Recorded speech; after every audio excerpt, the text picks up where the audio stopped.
All right, we're going to go on to another movie that actually both Brian and I have seen, Harry Potter and the Order of the Phoenix. This was directed by David Yates, who typically has only done British TV series in the past. It has all the same stars, and I'd have to say probably the one star of new cast member. Do you remember who was it? No. Well, it was Professor Dolores Umbridge. Oh, she was good. She was wonderful. She Her was a name good villain. is Imelda Staunton, and she comes in and she kind of shakes things up. But anyway, Harry She's Potter, a little like my mother-in-law. No, I'm just kidding. I'm just kidding, Sheila. Anyway, this movie is where Harry Potter grows up. He will no longer quietly adhere to rules and regulations. He questions authority, even Dumbledore's. And this is the strength of the film. He's a teenager. He's a teenager. and you know, J.K. Rowling, she knows kids. I've read every single book. I'm on the 7th. I can't wait to finish it. But you could look at his transformation from little 11-year-old boy to now he's 17 in the final book, and she does it flawlessly. She knows kids. She really, really does. Yep, he gets his first kiss in this one. He forms an army with his Defense Against the Dark Arts cohorts, Dumbledore's army, and sees that as the chosen one, he must now take a position of leadership. He can't wait anymore for people to do things for him. He knows it's up to him. So the film follows Harry from being maligned as an attention-seeking liar who only says he saw the rise of Lord Voldemort, the risen Lord Voldemort kill Cedric Diggory, to be the hero of the school. Then he goes all the way to being the leader of the Defense Against the Dark Arts, Dumbledore's army. The film is true to the book in the parts it chooses to cover, but much is left out. And to me, the most critical scene in the book, now I'm going to assume a lot of people have read it. What, the new book? No, not the new book. I want to talk about the new book. Yeah, My God, no. no. I'm sorry. Okay, go. You talk about the old book. Go ahead. The Order of the Phoenix. You know, and this is something now. Everybody except Noelle, who's 9, has read all the books. And we're sitting there watching, and I had just reread it. So at least it was fresh in my mind. But Deanna, who read it a couple of years ago, she turned to me a couple of times and said, "What's going on? I don't remember." I found it very confusing, very disjointed, and I almost felt, and I'm going to blame the director for this, it was like, here's 20 minutes, commercial break. Here's 20 minutes, commercial break. I almost felt like the scenes were very self-contained almost. There was no clear segues. If you hadn't read the book, if you didn't know what was going on, there was no explanation. I think some explanation could have been done as easily as a sentence or two, and they forego all that. But anyway, let me get back to this. To me, the most critical scene in the book is where Harry becomes privy to Snape's most embarrassing memories, memories that finally shed light on Snape's, bald-faced hatred of Harry, and it's completely glossed over. It's like, bang, it's 2 seconds. And when you read the book, I mean, they do a really good job of showing that Harry's father and Sirius Black and Remus Lupin, who are all good buddies, were really downright nasty to Snape when he was a fellow student at Hogwarts, where they hang him up. You start to understand why he feels that way. Yes, and I thought it was they didn't bring that out. Critical. It was over in a flash. And really, the movie was only 2 hours and 18 minutes. If you look at the first few, they were all hovering around 3 hours, and I didn't hear anybody complain. Well, maybe it wasn't the consumer who was complaining. Maybe it was the distributors. Maybe, and that's a shame because you know what? How much more money? Again, we've how much talked more about money this before with the pirates. It's all about the money. I know. This movie should have easily been 2 hours and 45 minutes long, and 5 more minutes, or even 3 more minutes in Snape's office probably would have changed my tune about this whole movie because I do think that that's such a critical scene. Well, see, it didn't bother me at all. I didn't read the book. All right, and that's the thing, and I know you're not supposed to compare books to movies, but how can you not? This is just such a monumental series, the books to the movies. All right, let me just those who read the book get to enjoy it so much more. See, but I don't know if I enjoy it so much more. Maybe I'm too picky at it. Maybe it's best if you don't. But anyway, that is completely glossed over. Much more time should have been devoted to this key element of the story. And like I said, most Harry Potter films are close to 3 hours long. They've gotten the crowds in. They've made the money. There's no reason not to go 3 hours in length and tell as much of the story as is necessary. You have a real I do. problem Me and with money. I know. Studios making money. I know. I don't mind them making money, but not at the expense of completely and creatively and appropriately telling the story. Well, I don't see how much Rowling's more they could probably had a possibly say on whether to accept it. I think she does have some say, but I don't think she has that kind of say. I don't think she could say, "Look, I want that scene written more." Maybe she does, but I doubt it. Okay. Anyway, all three major characters, Harry, Ron, and Hermione, have really grown into handsome and beautiful young actors. They are all no longer the children of the first few films, and this series is unique in that respect. I enjoyed it, but it can't compare to the book.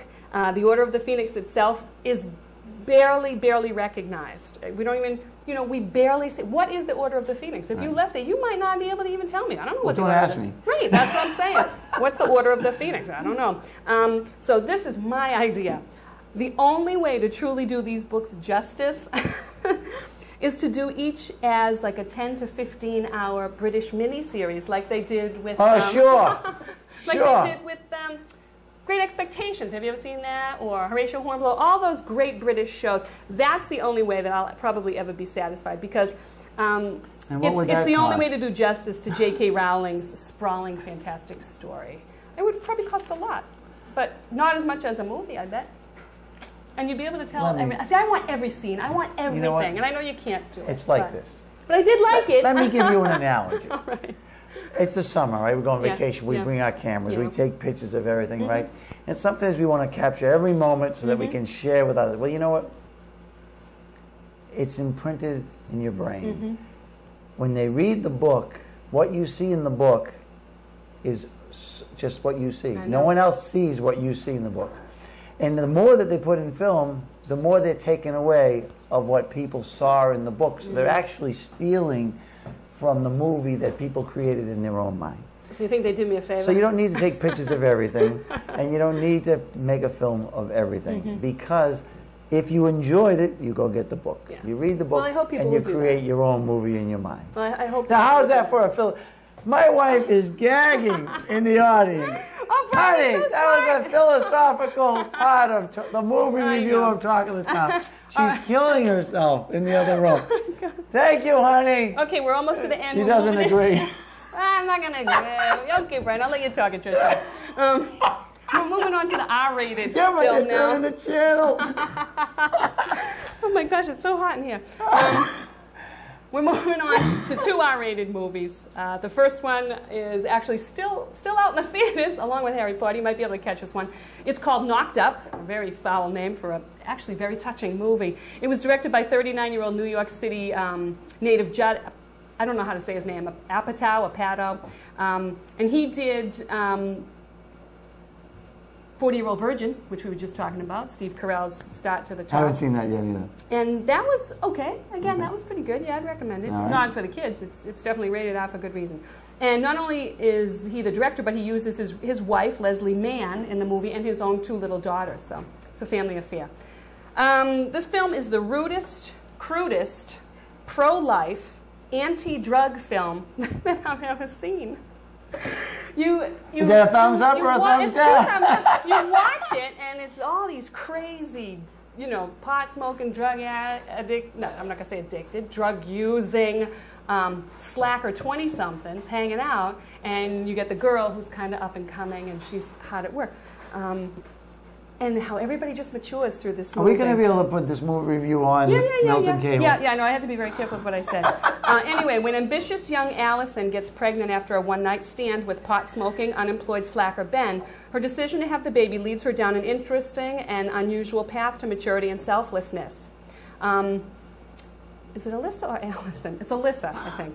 Anyway, she's played by Grey's Anatomy vet Katherine Heigl, who, again, she's kind of become a rising star. You're going to see a lot more of her. And she always knew when she was going. She always knew where she was going, knew what she was doing, had everything plotted out nice and neatly. She's going to rise to the top in her television job. She's all of a sudden got a nice hosting job, and everything's going great, and then she gets pregnant. Ben, played equal parts obnoxious and caringly cute by Seth Rogen, offers to help Allison in any way he can.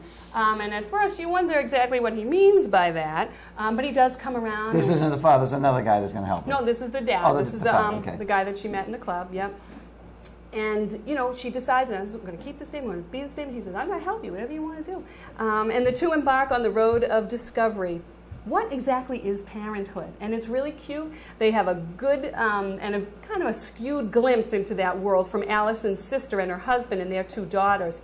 And, they have a really funny relationship. She lives in the house with her sister, brother-in-law, and the two daughters. So we get a good look at what it's like to be raising young children. The craziness, the clothes on the floor, you know I go what to it's like. Canada to my brother-in-law's house, and I get a good glimpse of it there. Anyway, it's a lot of work, but rewarding as well. Ben's slacker buddies don't know what to think about him because all of a sudden here's this guy that's just like them, and they're supposed to be creating a website, and I won't even talk to you about what the website. It's a very foul website. And then they find out there's already a website that does that. After they've put all their money and time into this, watching movies. But anyway. You're blushing. It's a movie that you sit there going, oh my gosh, the language is abhorrent. Some of the scenes are just unbelievable. And then you realize that there is they're some sense taking to this child, this impending birth, very seriously. He grows up, she grows up. They come together, they find that they really do like each other, and in the end it can all work out. And it's not what I expected at all. It's kind of like the marriage that you see when some young couple get married. You go, they'll never make it, and all of a sudden they do. It's incredible. And you go, how did they do it? And that's the thing. It's like I said, it's rated R. It's got horrific language, and and yet it turns into this really beautiful story. It's kind of like the blood droplets in the movie 300. No. How did you describe the blood? Which is out on video. How did you describe the blood? Anymore. The viewers that missed that show, how did you describe the blood? Jelly-like droplets. It's not like real blood. It was jelly-like droplets. It's on video. It's coming out. You got to go 300, see that. because we can see it. 300's on video. All right, I want to see it. So anyway, again, thumbs knocked up, two but thumbs don't bring out. the kids. Never bring the kids. It's rated R, and justifiably so, but not at all what I expected. Again, like 40-Year-Old Virgin, very crude, very rude, but had a beautiful message to it. So rude and crude can work if it's done with taste. Pro-life, anti-drug. Last thing I expected. I just thought it was going to be a silly, stupid comedy, and it's much, much more than that. And I think people will really like it. Okay, put that on your list. Last on the list is one. We're probably running out of time, so you better make this last. I don't know, but we're getting low. How much time we got? That's how much time we got left? Oh, yeah, plenty of time. Oh, God. I'll have to talk more slowly. 9 more minutes. Oh, no. Don't touch that dial. All right, the last movie I'm going to talk about is probably something you've never heard of before. You won't be able to find it in the theaters anymore, but as soon as this one comes out on video, you've got to put it on your list. It's a movie called Once, and it's directed by Irishman John Carney, and it stars two, virtual unknown stars. And most stars are unknown to me. So. I mean, and it's just this. It's a beautiful, literally lyrical love story that takes place in Dublin. It's the story of a guy and a girl who are never named in the film. We don't know his name and we don't know her name, but I'll tell you. The guy is played by Glenn Hansard, who is an Irishman. And he's actually a vocalist and guitarist for the Irish rock group The Frames. And he did have a part in The Commitments. Gosh, that's got to be 20 years ago now. Remember that, The Commitments? That was a cute movie. And the girl is Markita Erglova, who's a Czech singer and multi-instrumentalist. So that's the girl and the guy. And you don't get names, and it's just the girl and the guy. That's because if they put the name in, they have to pay them. No, I'm sure they don't pay. Anyway, it's the story of a guy and a girl who both love music and find it is through music that they communicate most effectively. They meet on a Dublin street corner where he plays for change. She discovers he's also a vacuum repairman, and one of the cutest scenes of the movie, the next day she shows up at the street corner with a broken vacuum, dragging her canister, her blue canister vacuum along like a dog. It reminded me of somebody walking a dog. Absolutely adorable scene. She brings it to him, and he's playing, and she goes, I hope that you'd fix this. And he's like, you're going to fix it? I'm working right now. So she hangs around and goes with him. He lives with his father, and together the two of them have a vacuum repair shop. And again, all the relationships in this movie are very heartwarming. He lives with his dad, and the two of them, I don't know, if you typically see Irish movies or if you've ever grown up with an Irish father, there's not a whole lot of... My last name's Kelley. There's not a whole lot of open communication or expression of emotions. Come on. And these two... Dad, you were different than the rest. These two, father and son, have just this incredible relationship. And at one point when the son decides he's going to try to record his music and actually market his music, most Irish dads would smack you in the head and tell you you're a goddamn fool, get back to work. He's like, I think that's great, son. I think that's wonderful, son. And it's a movie. They can do that. It's beautiful. And then when the son does get a CD and brings it home and plays it for his father, his father wouldn't even buy it, the dad's would he? weeping. It's just... Maybe you think it's corny, but it's not. I'm not describing it as well as it will come across when you see it. It is beautiful. I trust you. It is beautiful. I saw the one, the lines. was the Commitments? No, what was the one, the lines on the home base? What do we call that one? Oh, Off the Black? Off the Black. See, I follow your reviews. Did you like it? It was one of the, I should have bought it. You really liked it? Did you see it? I did see it, yes. And you didn't like it? No, it was okay. Because it was quiet, that's why. Just You a think, quiet you drama. think I don't like quiet You and your dramas? live free or die hard. Okay, so anyway, she brings the vacuum. They go back to the shop. He's very interested in her. We find out that he's just recently broken up with the love of his life. Is he interested in her or her She vacuum? is interested in her. Maybe her vacuum too. Okay. But he is interested in her. She's actually an immigrant from Poland living, and again you see scenes of her mother, and her daughter living in their small apartment. Mm-hmm. And again, a very nice, loving, warm family scene. She's got a daughter who must be about 8 or 9, maybe even a little bit, no, maybe younger than that, maybe 6 or 7, and her mom, and they speak Polish to each other, so he visits her home, Well, she visits they're his Polish, home. that's Well, of common. course, yeah, that's what I'm saying. So there might be subtitles in it. I know you don't like that. Oh, God. Oh, speaking of subtitles, Pan's Labyrinth is now out on yes. DVD. Make sure you get that one. I'll get that. Anyway, she's a Polish immigrant who lives with her mother and daughter in a small apartment. He's a local boy who lives and works with his dad. And they are both estranged from recent romances, like I said. And I have to tell you, the most enthralling scene in the whole thing, like I said, they're both musicians. They go into a piano store where the owner allows her. She doesn't have a piano here in To Dublin. play some of the She wasn't able to bring her piano over. pianos in the she's showroom. this really cute, personable, sweet girl. When the shop is quiet, the owner allows her to come in and go in the back room and play the piano, and he brings his guitar, and they collaborate, and he's written a song, and she joins in, and I'm not kidding you, tears streaming down my face. The music is beautiful, the moment is beautiful. You just want these two to be together. The studio audience is crying. Believe it. It was so breathtaking, just beautiful. And you know what? She makes him believe, as a man and as a musician, that he is worthy. And it's because of her and her encouragement that he does finally, along with her help, obtain a studio time, get a disc out there. And do they make millions? That we don't see that. And you know what? She You don't need to see it. You don't need to. We That's can finish true. the movie You know, most ourselves. movies that just end make me really mad. This movie just ends, but it ends in a nice way. But they do kind of let you fill in the blanks. And she has a real healing You don't have a problem with effect. it here, but you had a problem with it with the Harry Potter movie. No, that ended.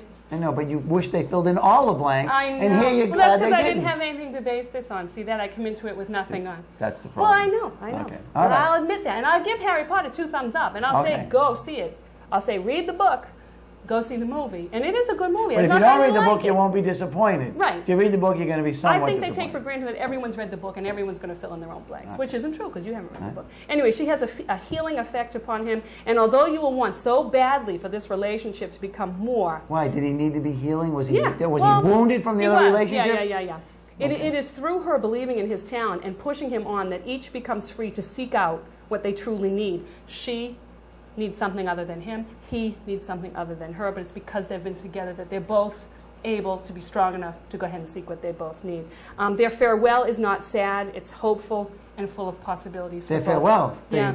They don't And- finish together? Well, you don't know. I mean, they don't finish together. No, they do. But it's because of the relationship that they've molded together over the. Because his father said, you can't marry some Polish girl. That's the problem. I know that's what happened when you didn't see it. No. Anyway, both of the characters are lovable and cute and adorable, and it was just warm-hearted without being melodramatic and sappily romantic. It was just beautiful. So that's one. You'll have to get that on rental. I'm emotionally probably in a drained couple of just months. It's thinking called about it. Once. And if you I think like you can only music- see it once.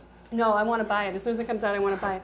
And it's just musical throughout. There's tons and tons of music. Their music, his original music, and her original music. And them, But we don't know who him and her are. Well, yet. I told you who they really are. Oh, because Glenn they don't tell you Hansard their and names in the Markita movie, but in the Berglund. movies, But you they're don't real know. musicians in real life. She's a Czech musician. He's a Irish musician in real life. So beautiful casting, beautifully done. And for 2 people that haven't really acted much before, they did an incredible job. So that's my favorite of the show. Once. Look for it on DVD. Simpsons comes out tomorrow. I will definitely review that on the next show, which hopefully won't be as far apart as our last 2 shows. Well, it's summer, folks, and we were vacationing. You So, just got Eileen, back from Canada, I you've just got done it back from once camp. again. Yeah, that was good. We filled up all the time we needed to.